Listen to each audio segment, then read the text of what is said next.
الفاتح لما أغلق والخاتم لما سبق ناصر الحق بالحق والهادي إلى الصراط المستقيم وعلى آله حق قدره ومقدار العظيم إلى حضرة النبي محمد صلى الله عليه وسلم كافة الأنبياء والمرسلين والملائكة المقربين ثم إلى آبائنا وأمهاتنا وأجدادنا وجداتنا وأساتذتنا ومشايخنا مشايخنا إلى المنتهى ثم خصوصا إلى المصنف هذا الكتاب شيء لله لهم الفاتحة. أعوذ بالله من الشيطان الرجيم. بسم الله الرحمن الرحيم. الحمد لله رب العالمين الرحمن الرحيم مالك يوم الدين إياك نعبد وإياك نستعين اهدنا الصراط المستقيم صراط الذين أنعمت عليهم غير المغضوب عليهم ولا الضالين. بسم الله الرحمن الرحيم.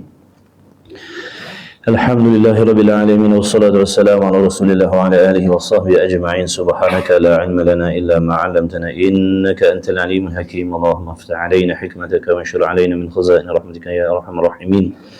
ربنا زدنا علما وفهما يا كاشف المشكلات اكشف الحجب عن وجوه هذه المعاني حتى نطلع على خفيات هذه المسائل واحفظنا من الخطأ والضلال فأنت موفق كل أمر وأنت علم الغيوب برحمتك يا أرحم الراحمين. وهب لنا يا وهاب علما وحكمة ولرزق يا رزاق كلنا مسهلا وبالخير يا فتاح فافتح لنا يا الله بالهدى بالعلم كلنا يا عليم فضل. اللهم علمنا ما جهلنا وذكرنا ما نسينا اللهم اجعل أعمالنا خالصة لوجهك الكريم. وصلى الله على سيدنا محمد وعلى آله وصحبه وبارك وسلم. الحمد لله رب العالمين. أما بعد السلام عليكم ورحمة الله وبركاته. Sidang hadirin hadiran para muhibbin rahimakumullah. Segala puji bagi zat Allah yang maha suci dari sebarang kekurangan yang bersifat dengan segala sifat kesempurnaan yang telah menghendaki mempertemukan kita pada malam ini di dalam majlis ilmu dalam taman syurga. Diharapkan pada hadirin hadirat yang mengikuti senantiasa dalam rahmat dan redha Allah Subhanahu wa taala.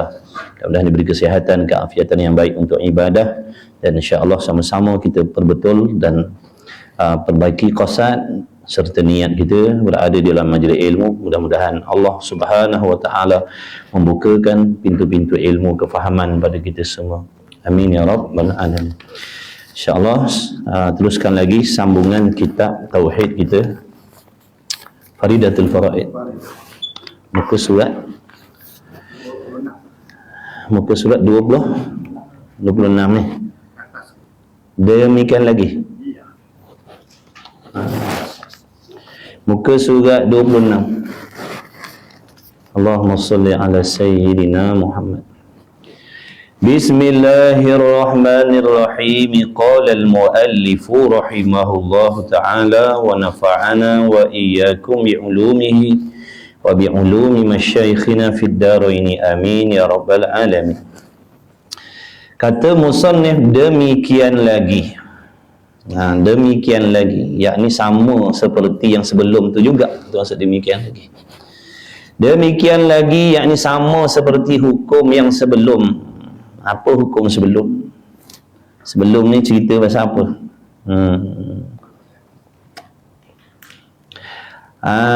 Dah. Yakni kita berhujah menjadikan alasan qada dan qadar Allah sebagai ruang untuk kita melakukan kemaksiatan. Itu dulu. Asal ceritanya kita belajar tentang iradat Allah. Makna wajib setiap laki-laki dan perempuan yang mukallaf beriman, yakin sungguh-sungguh bahawasanya Allah Subhanahu wa taala itu bersifat dengan iradat. Artinya sifat berkehendak ataupun sifat penentu. Menentukan sesuatu tu. Namanya sifat iradat. Ta'alluq dia, peranan dia, ta'alluq iradat. Ta'alluq ataupun peranan sifat iradat, peranan sifat berkehendak Allah, sifat penentu Allah tu, peranan dia, tugasan dia, kerja dia apa? Menentukan perkara harus.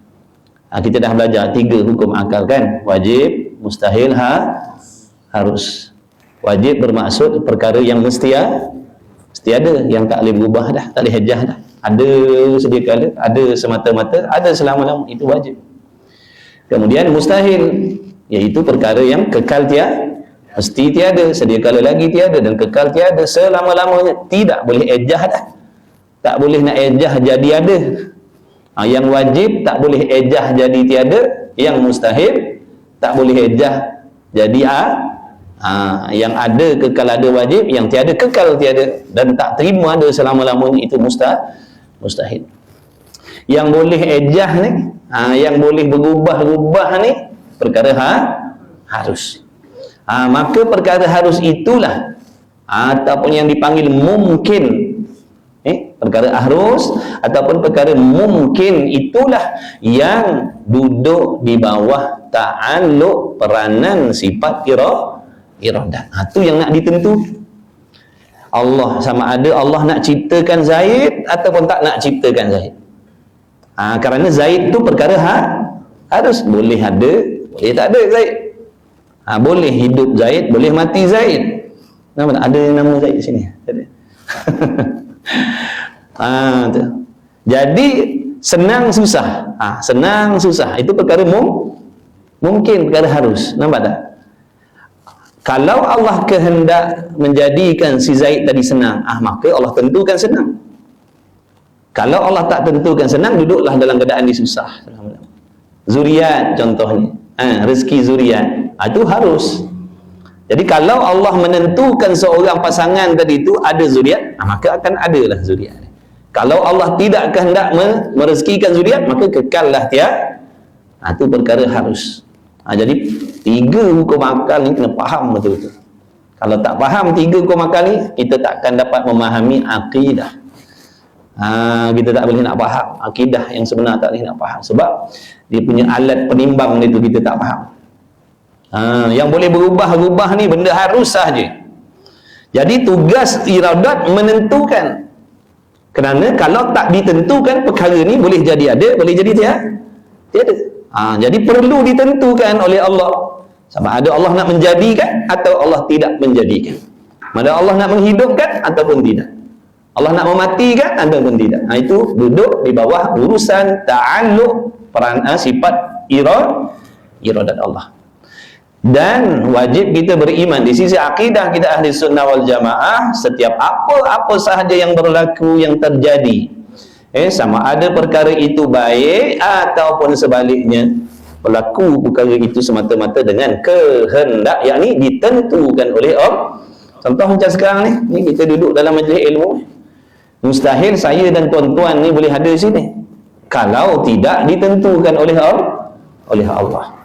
Yang tak ada tu, yang tak ada tu makna mereka tidak ditentukan oleh Allah untuk duduk dalam majlis ilmu di sini pada malam ni. Maka mustahil dia orang ada sini. Mustahil dia orang boleh duduk di sini kerana tidak ditentukan oleh Allah.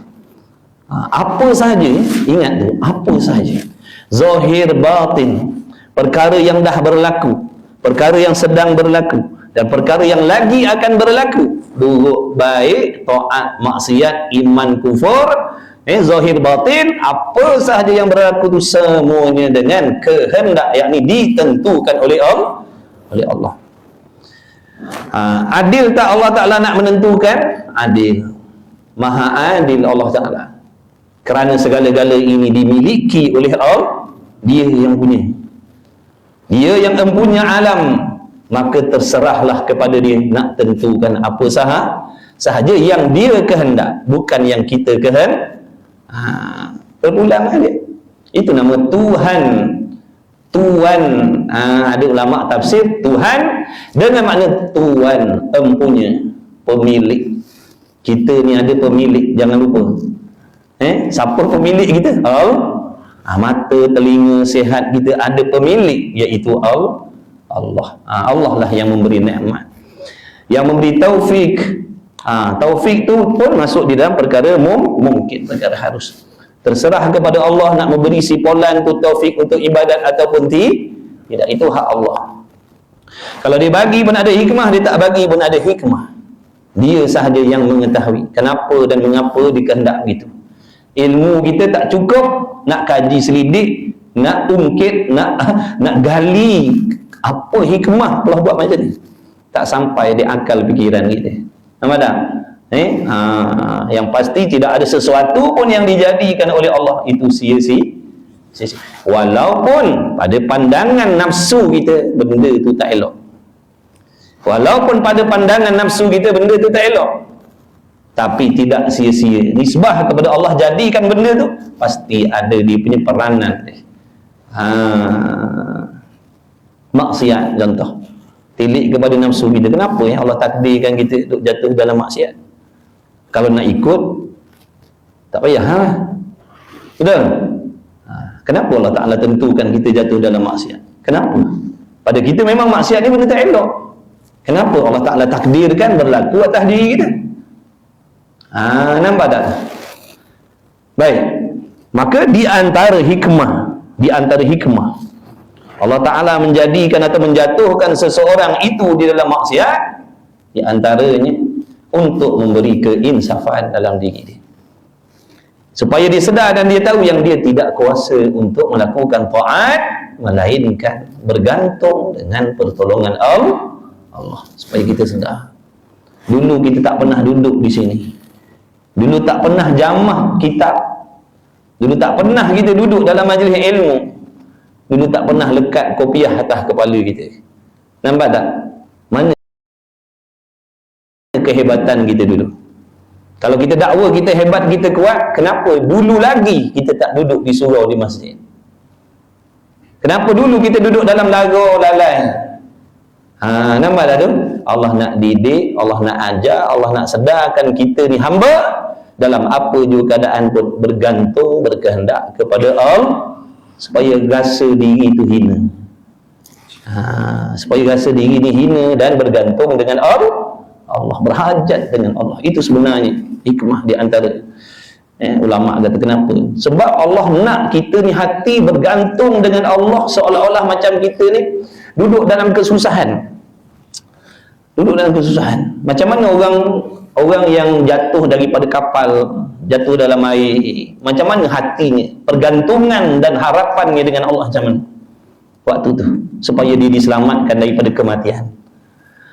Allah nak kita ni jadi hamba yang begitu hatinya, sentiasa tak peduli duduk dalam senang ataupun susah. Tapi ghalibnya kita ni adatnya, waktu susah hati kita lain dengan Allah.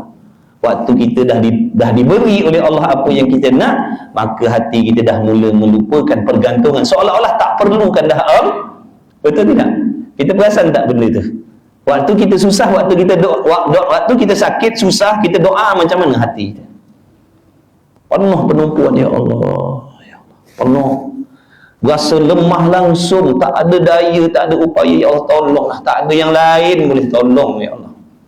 Tapi bila kita duduk dalam sihat, dapat apa yang kita mau, doa pun dah sambil lewat. Ada yang doa tangannya atas lah. Betul dah? Nampak tak perbezaan hati kita tu? Sebenarnya itu sifat yang tak bagus. Jadi Allah nak didik kita, nak sedarkan lagi. Jangan. Tak kisah dalam apa keadaan kamu sekalipun, senang, susah, sihat, sakit, makna hati kena begitulah dengan Allah. Itu hikmah. Dan berapa banyak orang-orang kita baca sejarah-sejarah, cerita-cerita orang-orang soleh yang mana asalnya daripada maksiat, jadi waliullah, kekasih Allah. Itu nampak hikmah. Berpunca daripada kesedaran itu, Allah didik dia, Allah bagi dia pengalaman duduk dalam maksiat, kemudian Allah bagi kesedaran pada dia, mulai daripada dia pastikan generasinya taat kepada Allah. Mulai daripada dia, dia tak buat main-main dah dalam mendidik anak-anak dia. Sebab dia dah lalui dah benda tu.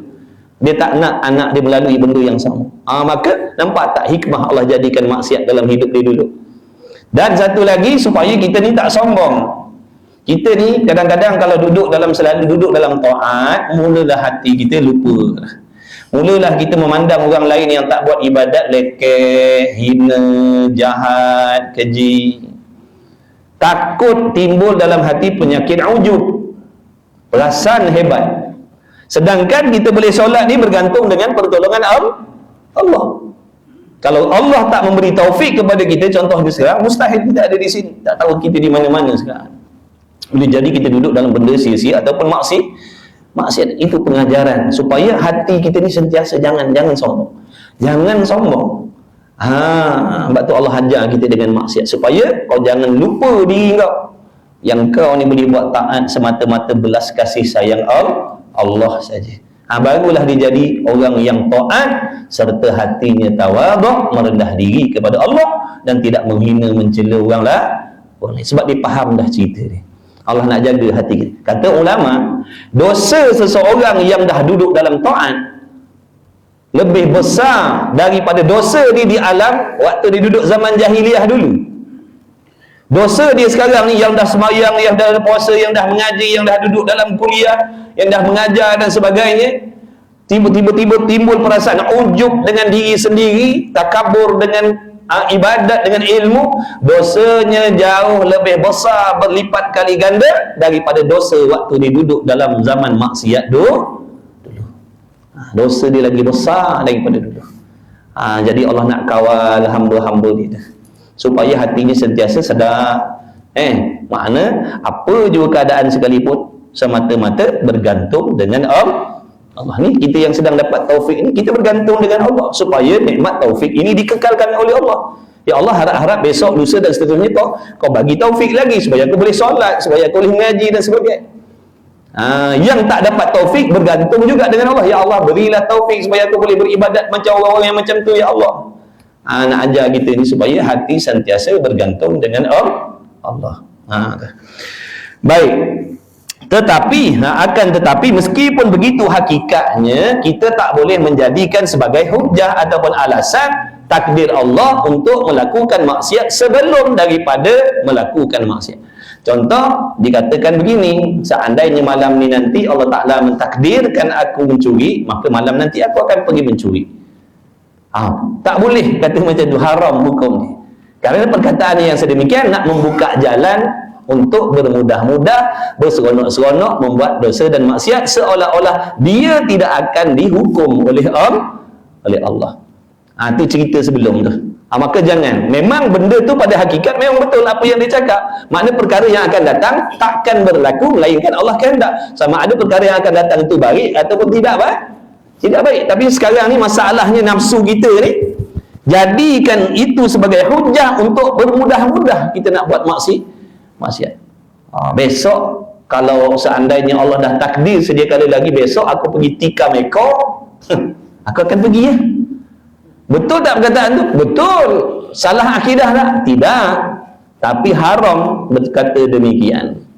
Kerana nak menjadikan sebagai hujah dan alasan bermudah-mudah melakukan maksiat. Tak boleh. Walaupun betul. Itu satu. Kemudian ni sambunglah ni. Alhamdulillah. Demikian lagi, tiada harus, makna tak boleh. Haram maknanya, tiada harus dengan mana haram berpegang dengan hujah yang tersebut, kemudian daripada mengerjanya dosa ataupun maksiat, jika qasad ia hamba. Qasad ni makna kalau dia berniat, dia berhujah macam tadi itu dah takdir Allah, dia hujah gitu. Jadi digunakan itu sebagai hujah untuk apa? Jika qasad ia akan lari daripada had atau ta'zir, tambah sikit lagi, ataupun qisas dengan sebab dosa itu. Bila sebut dalam bab jinayah sana, dalam bab hudud sana, ada qisas, ada ta'zir, ada had.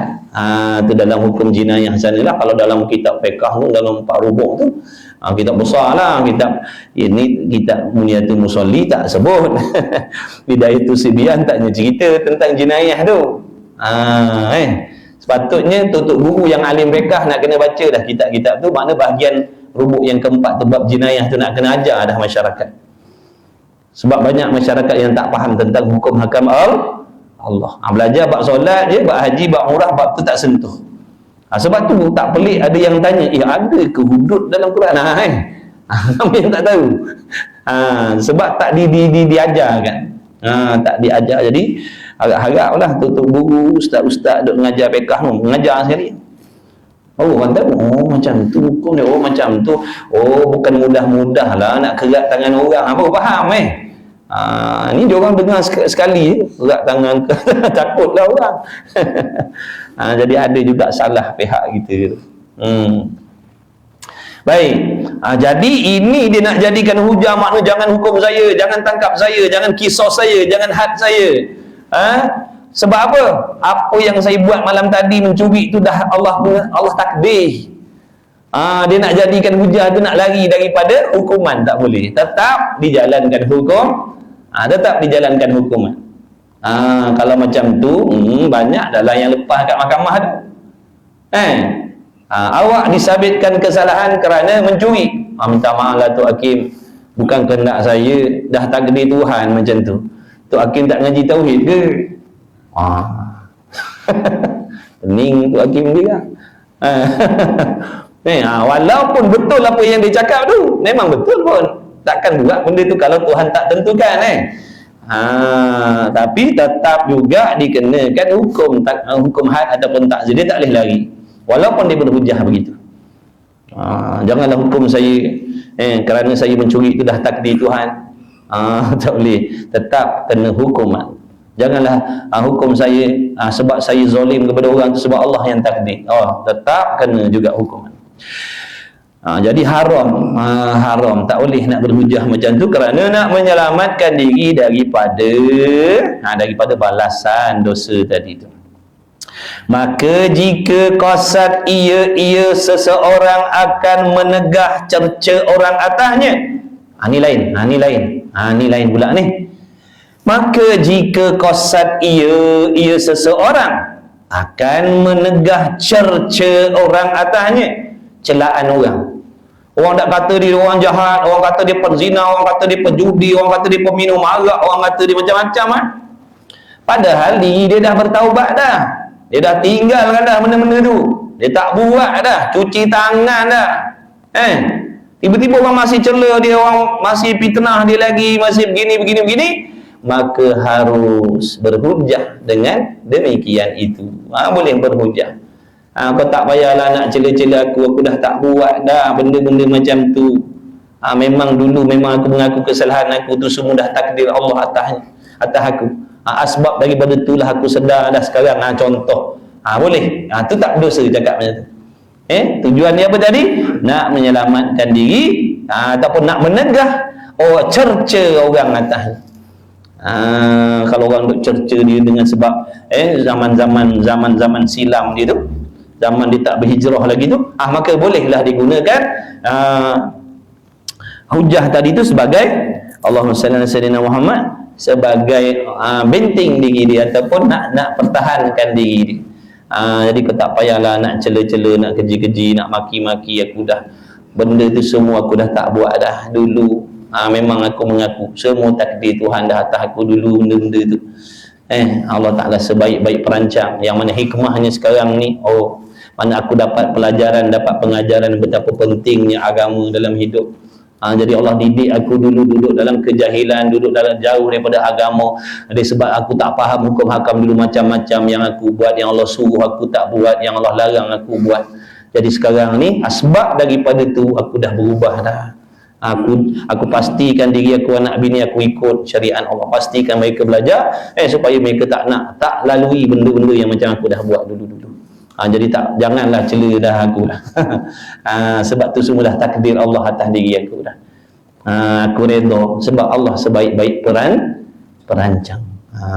Boleh jadi kalau Allah Ta'ala tak takdirkan begitu, boleh jadi aku tak insaf-insaf. Boleh jadi aku ni jadi orang yang beramal soleh tapi hatinya sombong. Tak sama tuan-tuan. Kita tak duduk dalam situasi maksiat, kita tak tahu. Sebab tu orang yang dah duduk bergelumang dalam tempat yang macam tu, bila dia dah berhijrah, dia dah berada ilmu, dia dah beramal, dia akan tahu hormat orang-orang yang macam tu. Mana dia tak akan mudah nak mencela sebab dia dah rasa. Bayangkan ada yang lahir memang di kalangan keluarga yang macam tu, nampak tak? Memang mak bapak tak solat, mak bapak tak tahu agama, lepas tu kawan-kawan pun semua macam tu. Macam mana tu? Nak menyelamatkan diri daripada situasi yang macam tu. Siapa yang boleh selamatkan kita? Kita ni mujur, alhamdulillah. Allah Ta'ala lahirkan di kalangan ibu bapa yang sembahyang, adik-beradik yang solat, kawan-kawan yang solat, yang ada kan, mujur. Nampak tak tu? Sebab tu kadang-kadang kalau orang yang macam kita ni, kalau tak faham, kita akan cela orang-orang macam tu. Jahat ni lah, keji ni lah, gini lah, gitulah. Yang disuruh cela dosa tu, maksiat. Yang kata minum arak tu yang disuruh benci. Yang dia kata zina tu yang disuruh benci. Bedah aurat tu yang disuruh benci. Bukan tuannya. Bukan tuannya. Tuannya tu, orangnya tu sama macam kita. Dia duduk dalam keadaan begitu kerana tidak mendapat taufik daripada Allah. Kita pun, kita yang boleh semayang ni, mujur Allah bagi taufik. Tak mustahil kalau Allah palingkan, Allah pusingkan, kita jadi lebih jahat daripada dia esok lusa. Tak mustahil. Tu hikmah dia. Orang yang macam tu dia tahu, dia akan hormat, dia akan tahu raikan. Dia akan jadi orang yang tidak akan meliarkan hati-hati orang yang macam tu untuk dekat dengan agama, sebab dia dah lalui dah. Pengajaran dia tu, pengalaman tu jadi bagi ilmu bagi diri dia. Kadang-kadang kalau macam kita yang tak pernah lalu benda macam tu, tu yang kita tengok orang atas bawah. Apa ni datang masjid pakai macam ni? Siap. Kawan tu rupa-rupanya dah belas tahun berlawan dengan nafsu nak langkah masjid. Belas tahun duk lawan nafsu gini-gini, nak datang, nak pergi, datang bisikan macam-macam. Hari tu dapat taufik nak pergilah. Tiba-tiba yang menyambutnya macam tu. Nampak dah? Jadi liar hati dia. Patut raikan kalau kita betul pandai. Kalau kita betul pandai, kalau betul kita baik, kalau kita betul faham bab ilmu, bab dakwah, kita akan raikan orang macam tu. Alhamdulillah, bagus datang. Nanti lama-kelamaan jadi jinak tak hati dia? Esok lusa dia nak datang lagi tak? Nak datang. Tapi kalau datang semua pakat pandang atas bawah, itulah sekali. Taubat lahum dah. Rupa macam ni orang masjid surau. Nampak takut jadi macam tu. Jadi kita jadi asbab orang lain liar dengan agama. Maka jangan. Sebab tu Allah ajar dengan pengalaman. Dia akan tahu, bukan mudah nak mengeluarkan diri daripada penjara dosa dan maksiat tu kalau tidak ditolong oleh Allah.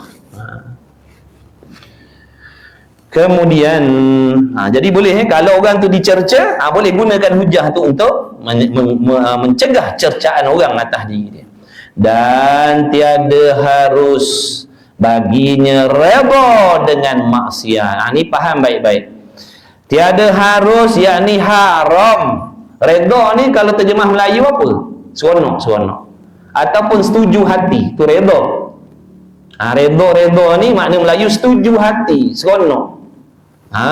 Jadi tiada harus, yakni haram baginya mukallaf redha, setuju hati, suka, seronok dengan maksiat. Apa maksiat? Minum arak, contohnya. Jadi tak boleh seronok dengan minum arak tu. Wajib benci. Makna aku benci minum arak tu, aku benci perbuatan zina tu, aku benci perbuatan dedah aurat tu, aku benci perbuatan mengumpat tu. Itu yang dimaksudkan tiada haru baginya redha dengan maksiat. Jangan suka. Benci. Kerana benci, wajib benci dengan perkara maksiat. Bukan orang yang melakukan maksiat tu. Bukan orang yang minum arak tu. Minum arak tu yang disuruh bencinya. Orang tu jangan. Orang tu kita kena sayang dia, kena selamatkan dia, kena bagi tunjuk ajar pada dia, kena bagi nasihat kat dia. Bukan benci dengan orang-orang. Kita dengan orang-orang kita benci sekali. Dah siapa nak selamatkan dia? Kalau dah orang baik-baik tadi dah benci pada dia, siapa nak tolong dia? Siapa nak bimbing dia? Siapa nak tunjukkan jalan yang betul? Nampak tak? Nabi SAW tidak membenci orang-orang tu. Sahabat-sahabat tu ada yang minum arak, ada yang sebagainya. Tapi nampak tak? Bijaknya Nabi SAW dalam berdakwah. Jadi sejahat apa pun sahabat-sahabat dia dulu sebelum hijrah, jadi tak liar dengan Nabi SAW. Tak liar hati dia.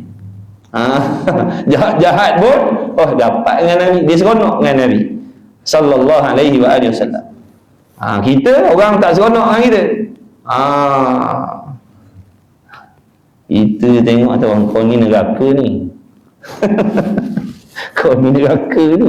Habis dah. Itulah dia pertama kali dia dengar bunyi motor kita, cabut lagi dah dia. Tak payah lagi. Ini kang apa pula ni gerak. Kita tak bijak dalam nak berdakwah. Sebab tu banyak orang-orang, kadang-kadang orang muda-muda tak hormat dengan kita. Sebab kita tak tahu nak menghormati mereka. Kita tak pandai nak layan mereka. Kita tak faham situasi mereka. Yang kita nampak diri kita ni baik. Na'udzubillah min zalik. Jangan. Pujuklah, bagus, alhamdulillah. Pakcik rasa seronok tengok kau datang ni. Kan ke DJ, wah, Masya Allah. Besok nak datang lagi. Mintalah dia macam itu dulu. Itu bukan urusan kita. Urusan kita selamatkan dia.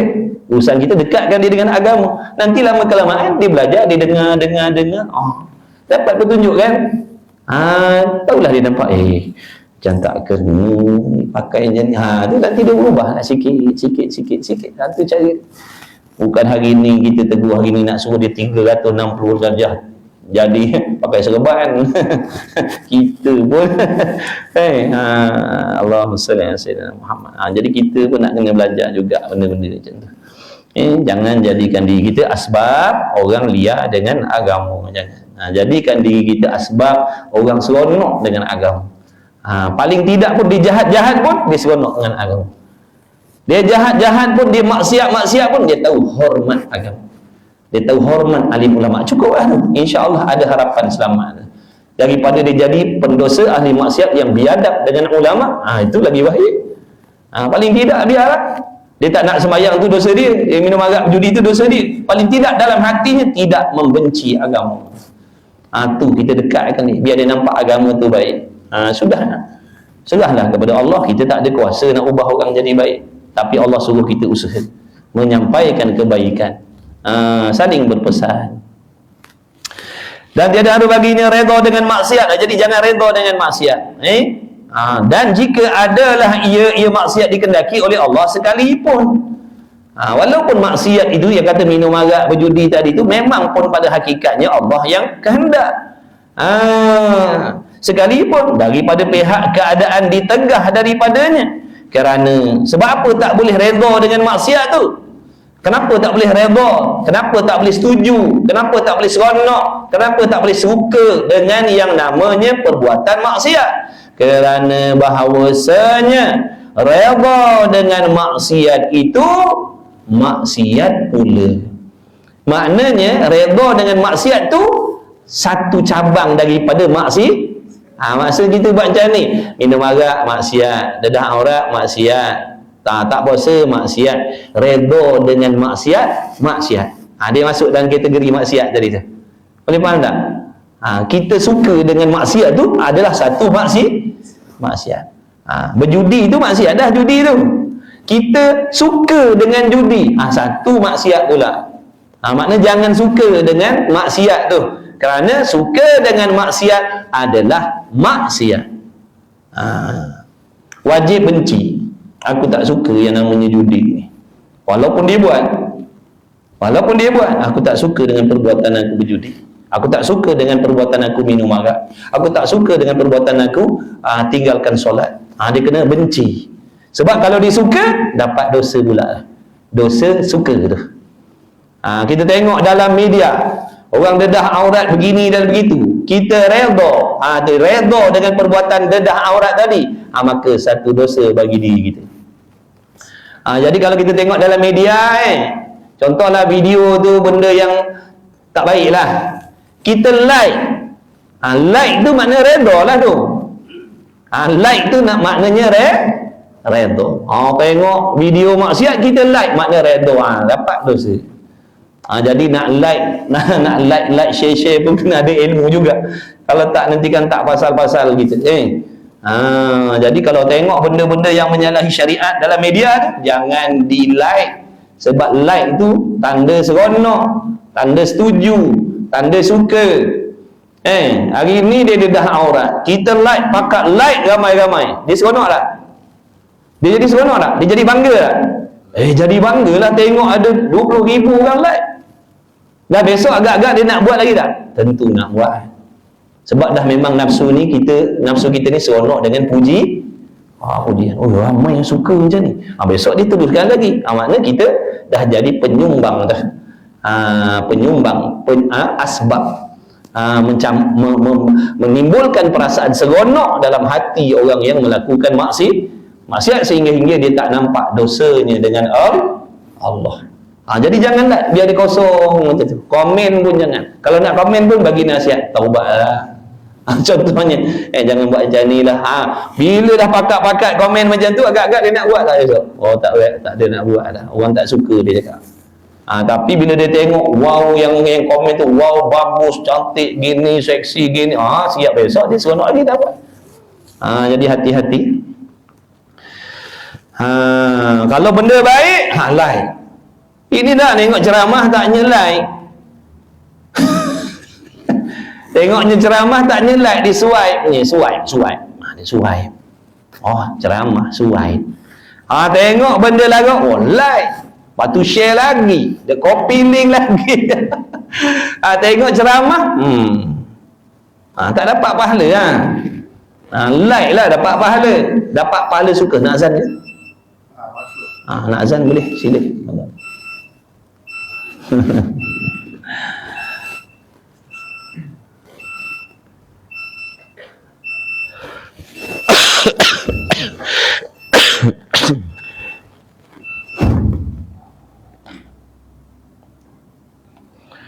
Astagfirullahaladzim.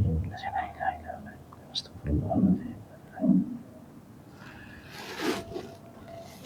Allahumma salli ala sayyidina Muhammad wa ala alihi wasallam. Allahumma salli ala sayyidina Muhammad wa ala alihi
La hawla wa la quwwata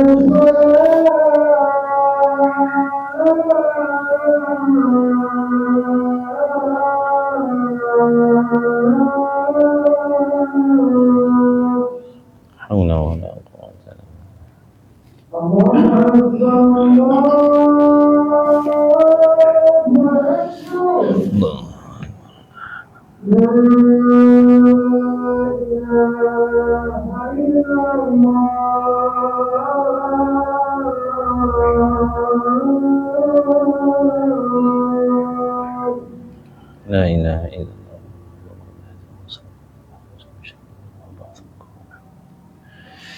Kada tukhlifu al-mi'ad. Itu akan maksiat, adalah maksiat. Tapi daripada segi berat dosa tu, adakah sama? Berat dosa tu. Dosa berat. Dosa minum arak tu contohnya. sama berat. Sama berat. Sebab tu contohnya orang yang redha dengan murtad, dia murtad. Redha dengan maksiat tu satu maksiat. Redha dengan murtad jadi murtad. Hari ni contoh dia dengar cerita ada seorang ni keluar agama. Dia redha dengan dia murtad sekali. Bukan saja dosa redha, bukan dosa suka tadi, tak. Maknanya faham di situ hukumnya sama. Nanti besok kita tengok dalam buku catatan amal mana pula datang dosa berjudi, datang dosa minum arak, datang dosa dedah aurat. Tak pernah buat benda-benda ni. Dosa berjoget khalayak ramai contoh, mana datang ni, tak pernah buat dulu. Rupa-rupanya dosa sebab redha dengan benda-benda tu. Sebab tu kalau orang keluar agama murtad, jangan redha. Murtad, maknanya orang yang redha tu murtad dengan dia pun murtad, wajib syahadah balik, taubat balik. Na'udzubillah min zalik. Itulah pentingnya ilmu tadi dah. Pentingnya ilmu.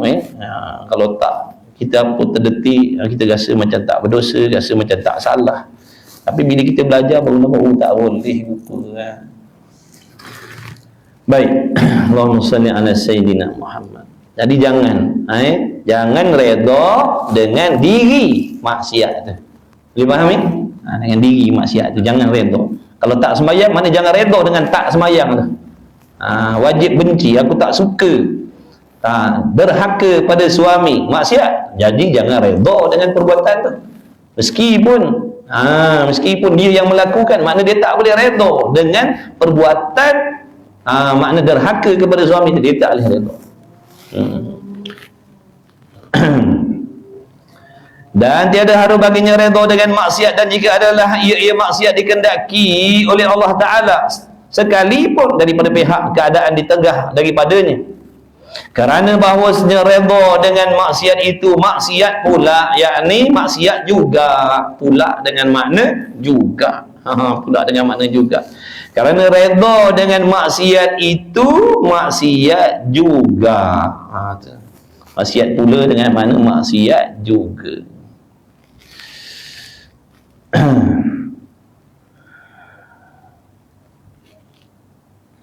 Dan wajib redha. Ni ubah hukum lain pula ni. Jangan keliru dengan yang sebelum ni. Yang ni, dan wajib redha. Wajib suka, wajib setuju dengan maksiat dari sudut keadaannya perbuatan maksiat tadi berlaku dikehendaki oleh Allah.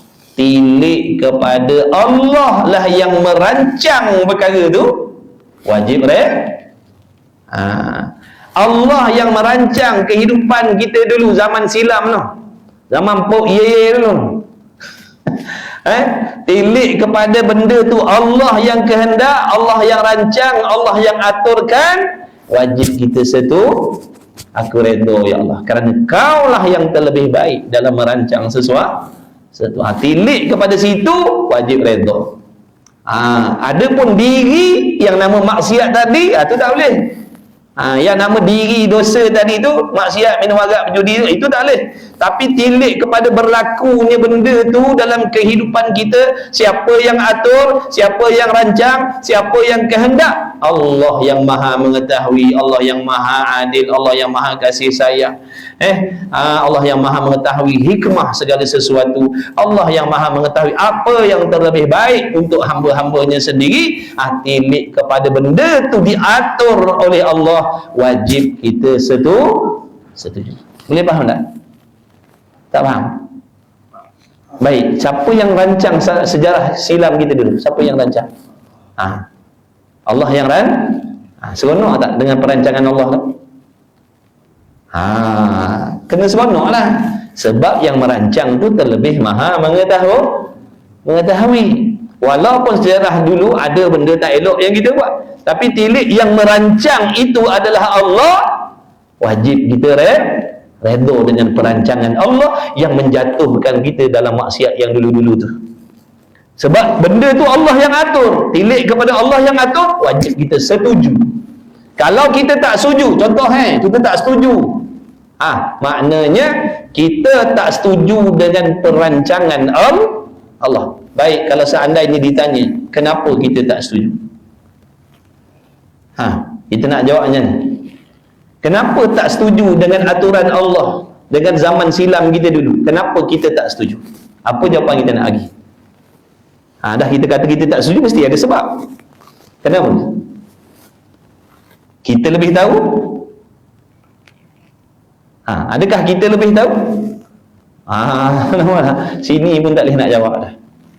Sebab tu kena kenal Tuhan, kena yakin yang Dia tu, Allah tu, Dia yang terlebih maha mengetahui apakah sesuatu yang terlebih baik untuk hamba Dia. Memang nisbah kepada diri kita, memanglah kita kena benci dengan maksiat. Memang kita minta, ya Allah, jauhkanlah aku daripada maksiat, jauhkanlah aku daripada maksiat, sebab kita tahu maksiat tu dosa. Tapi di sisi Allah, jatuhnya kita dalam maksiat tu memberi manfaat yang sangat besar pada diri kita, menjadikan dia orang yang insaf, jadikan dia orang yang tawaduk, merendah diri, menjadikan dia orang yang merasa hina dengan Allah. Jadi tilik kepada tu, kesan daripada tu baik tak? Baik tak? Dengan sebab dia jatuh maksiat, dia jadi hamba yang tawaduk, baik tak? Baik. Tu hikmah dia. Sebab tu wajib sangka baik dengan Allah. Wajib sangka baik dengan Allah, kerana Dia yang merancang benda tu, Dia yang menjatuhkan, Dia yang kehendak dulu kita jatuh dalam maksiat begini dan begitu. Dia yang rancang, Dia yang kehendak dengan kesempurnaan ilmu Dia, dan Dialah yang maha mengetahui apa yang terlebih baik untuk kita. Kadang-kadang kita fikir benda yang sedap, yang lazat, yang taat itu baik untuk kita, tapi rupa-rupanya ada situasi-situasi yang tertentu buat taat ni jadi dosa pula bagi diri kita. Maka Allah takdirkan kita jatuh dalam maksiat. Berapa banyak orang yang buat ibadat tapi dalam hatinya ada ujub, riak, sombong. Nampak tak? Orang seorang ni buat dosa maksiat, dia sedar diri dia berdosa dengan Allah, hina dengan Allah, berkehendak bergantung dengan Allah, dia berasa lemah, dia tak rasa dia hebat, sebab dia duduk dalam maksiat. Seorang ni sembahyang, puasa, zakat, haji, umrah, tapi dalam hati ujub, perasan baik. Nampak tak? Mana di antara dua hamba ni yang Allah redha? Yang mana? Yang buat maksiat ni Allah redha, berbanding dengan yang taat dalam hatinya ada kesombong. Tu dia cerita dia. Sebab tu kena sangka baik dengan Allah, sebab Dia terlebih mengetahui dengan apa yang Dia rancang. Kita tak tahu. Jadi tilik kepada sejarah hidup kita dah lepas-lepas tu, dah berlaku tu, Allah yang atur, wajib redha, wajib suka dengan apa yang Allah rancang dulu-dulu. Kalau kita tak suka, jadi dosa pula, kerana redha dengan qada qadar Allah itu hukumnya wajib. Orang yang tak redha dengan qada qadar Allah, hukumnya haram. Allah benci dengan orang yang tak redha dengan takdir Allah, kerana seolah-olah dia lebih mengetahui daripada Allah, seolah-olah dia lebih bijak dalam menentukan sesuatu daripada Allah. Na'udzubillah min zalik. Dia sikit dia tu, tilik kepada diri dosa, tu tak boleh redha. Tilik kepada Allah yang merancang benda tu, wajib redha, kerana setiap perancangan Allah tu ada dia punya hikmah dia, ada dia punya hikmah dia. Dan wajib redha dengan maksiat dari sudut keadaannya dikehendaki. Kalau orang tanya, Mamat, nak tanyalah, kau setuju tak? Nak tanyalah, sejarah silam kau dulu kan kau ada buat macam-macam gini. Kau setuju tak Allah aturkan hidup kau macam tu dulu? Aku setuju. Nampak tak? Mana? Aku setuju Allah atur diri aku macam tu dulu, sebab Dia terlebih mengetahui. Faham tak? Lepas tu yang nama judi tu kau suka tak? Tak, aku tak suka dengan judi tu. Judi tu maksiat. Tapi tilik kepada yang mengatur cerita tu tadi Allah, aku setuju lah, dah Dia terlebih mengetahui. Bahkan asbab dulu itulah sekarang ni aku jadi macam ni. Jadi nampak tak ada? Asbab dulu aku duduk macam tu, Allah takdirkan aku buat gini. Sekarang ni aku dah tinggalkan benda-benda tu dah. Aku lebih berhati-hati dah, bukan saja dia aku. Aku pastikan anak bini aku tak buat benda-benda macam tu. Jadi tilik kepada hikmah tu, memberikan kebaikan, maknanya wajiblah hamba tadi redha, kerana yang mengatur itu adalah Allah yang Maha sempurna. Kalau kita tak redha, mana kalau kita benci, aku bencilah dengan sejarah hidup aku dulu-dulu. Maknanya dia benci dengan aturan Allah. Esok Allah tanya, kenapa kau benci? Kau tahu ke? Kau lebih tahu ke aku lebih tahu? Kita nak ajar macam mana? Kita lebih tahu. Ini pula kita lebih tahu. Allah lebih maha mengetahui. Tu wajib sangka baik dengan Allah. Sangka jahat dengan Allah tu dosa besar. Jangan sangka jahat dengan Allah. Awak tu kena kenal Allah, bukan kenal nama je, kena tahu sifat-sifat dia. Dan apa hikmah Allah buat begitu dan buat begini.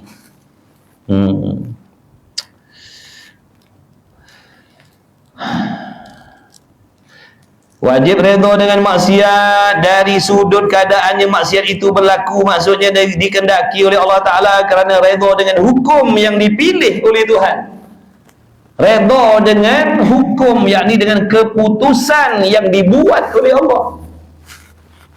Kita ni kena redha dengan apa yang Allah putuskan atas diri kita. Barulah boleh jadi hamba yang sebenar-benar hamba. Dia faham hamba ni apa hamba ni? Dia tak ada berasa lebih daripada Tuhan dia. Dia tak berasa lebih betul daripada Tuhan dia. Tu hamba. Kalau kita berasa lebih betul daripada Tuhan, tu hamba derhaka nama.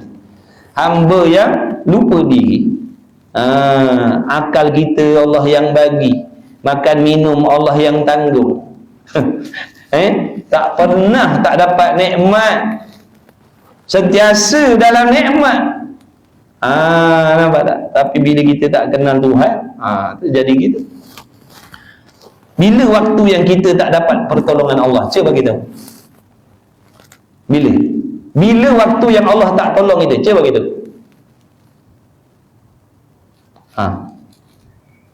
Sentiasa dalam pertolongan Allah. Kita dalam tidur tu, tengah tidur tu, Allah tolong tak? Wujud tak ada orang gerak kepala kita tengah tidur? Siapa yang menjaga keselamatan kita waktu kita tidur? Allah. Kenapa binatang-binatang tak bisa masuk dalam rongga-rongga kita yang terbuka waktu kita tidur? Siapa jaga? Siapa pelihara? Allah. Tapi kita lupa benda-benda tu. Kita berasakan nikmat Allah ni pergi datang, padahal sentiasa ada pada kita. Bukan pergi datang, sentiasa duduk dalam nikmat. Ulama pesan, setiap kali kamu mendapat nikmat, hendaklah kamu mengingat kepada Allah. Jadi kita faham begitu, makna ada kala ni kita tak dapat nikmat. Ada kala kita tak dapat nikmat, lupa pernafasan kita nikmat, akal kita nikmat, pandangan kita nikmat, pendengaran kita nikmat, hidup kita nikmat. Lupa kita lupa. Abad tu hati kita leka, lupa. Batu ulama besar, banyakkan zikrullah, banyakkan berzikir, banyakkan mengingat Allah. Memang dunia ni memang melupakan kita. Dunia ni memang melekakan kita daripada zikrullah. Abad tu kena lazimkan diri duduk dalam majlis zikir, majlis ilmu, supaya dapat membantu hati sentiasa mengingat kepada Allah. Jadi kata ulama, setiap kali kamu mendapat nikmat, hendaklah kamu ingat kepada Allah. Sebenarnya hendaklah kamu mengingat kepada Allah sentiasa. Sebab apa? Kamu ataupun kita sentiasa dalam nikmat Allah. Tu kita nak semayang daripada takbir, sujud, qiyam tu bukan nikmat. Boleh baca, boleh ingat, boleh hafal, boleh gini gitu, gerak diri, itu bukan nikmat Tuhan. Ulama kata, kenapa kita tak sayang kepada Allah? Sebab kita berasa apa yang ada pada diri kita ni daripada kita sendiri. Sebab tu kita tak rasa sayang dengan Tuhan.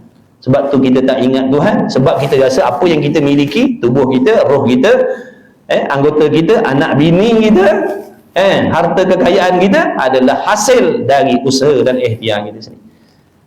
Bandingannya begini, Bila orang ni, seorang kawan kita ni, dia sangat baik dengan kita, dia banyak tolong kita, dia banyak bantu kita, kita tak minta pun dia bagi bantuan, pagi, petang, siang, malam, duk suka, duk tolong, duk bagi ini, duk bagi itu, duk tolong ni, kita ingat dia tak?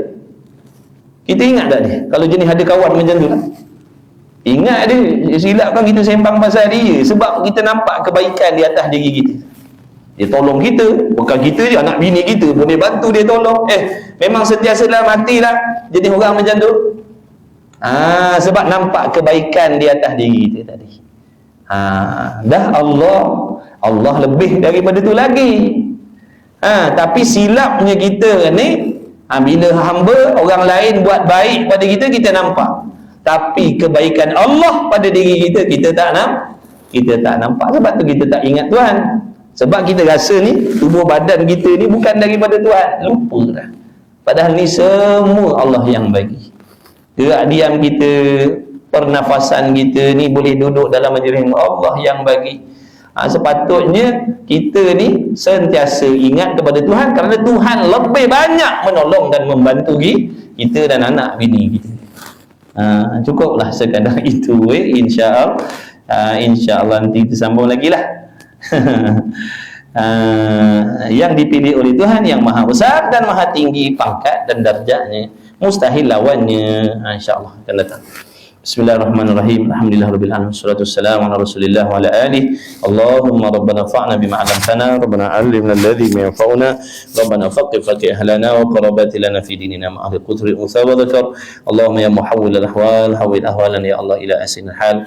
Wa sallallahu ala sayyidina Muhammad walhamdulillahirabbil alamin. Taqabbalallahu minkum min amin.